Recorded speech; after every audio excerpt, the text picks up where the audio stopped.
Welcome to Epiphytic Cacti. Today let's take a look at the Schlumbergera truncata hybrid, Chelsea. Chelsea is a hybrid that is from Australia. It's actually pretty tough to get in the United States. I was able to obtain this hybrid last year from Carver's Plants and Seed Shop, which is a really excellent Facebook seller. As always, if you want more information about lineage or hybridizer or more pictures or anything like that, check it out on schlumbergera.net. I'm not exactly sure why it is, but with the hybrids that have the fringed petals, because this is a fringed petal hybrid, much like Ascot or Aspen, they seem to be harder to grow just in general. And there is another thing that I have experienced about some of them, and that would be an excessive amount of bud blast. This plant has gone into bud probably about 3 or 4 times. And this is the first time that any bud has ever actually come to bloom. So it's kind of a curious thing that it seems like they're really touchy, because I have experienced the exact same thing with Aspen. I have had Aspen for about 2 years and it has the same kind of issue. It's interesting because I don't have the same problem with Bridgeport. And Bridgeport, it does have fringed edges, but they're slightly fringed. They're not heavily fringed. I think that one of the mitigating things that could be done is, particularly with something like this, I know that it's susceptible to, if it's overwatered or if there is a change in watering or a very strong change in temperature, that it is more likely to experience some kind of a bud drop. So I think that what can be done is that, like, when moving it outside in the spring for me, is that I might take this guy and protect it so that it doesn't get rained on. When the plants come in for the winter time, this might be one that I just need to move in before the other one so that it has the time to acclimatize before it starts trying to set bud. I love the clades on this hybrid. You can see they're kind of a little bit wavy. They're a little bit different, very similar, I think, to like Bridgeport and Aspen. The clades are just a little bit different. The teeth on the clades are a little bit different. They're very pointy. I mean, this is kind of funny. The clades are very large, but it almost kind of has the appearance a little bit of clades that you would find on a Queen or a Virginia hybrid. So that's a little bit interesting. I mean, it's not, but they do look similar. You can see the resemblance here when you look at some of these clades.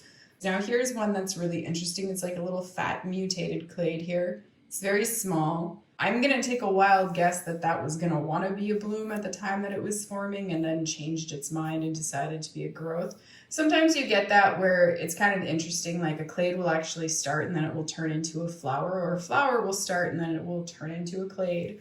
That just looks like a really strange, fat, funky little clade though. The one below it is strange and funky too. One of the things that's so fantastic about this guy is it's yellow. So, the yellow hybrids, they're becoming much more common now. It's still yet kind of a special thing when you see the yellow hybrids, especially if you're like a real big collector or a hybridizer, because you have a very strong understanding of how difficult it was to obtain those yellow hybrids. So the idea of having a yellow fringed hybrid is really special, because that would be just exceptionally rare, which this kid is exceptionally rare and absolutely fantastic. Let's kind of zoom in and take a closer look here. So this flower, for all the trouble that it has given me, has been worth it. You can see these beautiful, the beautiful fringing. You can see how the petals are like a little bit ruffled, and then it has that beautiful, beautiful fringing at the edges of the petals everywhere, and it creates really elegant, beautiful shapes, shadows in the flower. It's really gorgeous. You can see the flower tube here. It's a fairly short flower tube. It's fairly short, it's fairly fat. If we take a look here at the front, isn't that something? Yeah, that's something. So really beautiful, very vibrant pink colory ring in there, but there's no hints of pink in this flower for having been grown in colder conditions.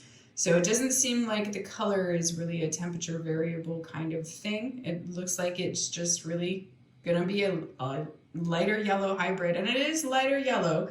There are places where You know, it's a little bit of a darker yellow, but it's truly more lighter yellow. You can see like towards the edges of the petals when they actually start overlapping like that, it gives it the appearance that it's a brighter yellow than it actually is. It's not super pale, but it's definitely not a very vibrant yellow. Like it's not like yellow like lemon yellow. It's more of a banana yellow. I mean, look at how beautiful those shapes are created. So this is why these fringed hybrids are so interesting, is because it creates such beautiful, beautiful shadows, and it's such a beautiful, beautiful appearance, and it's so unique. I mean, look at how beautiful that petal is.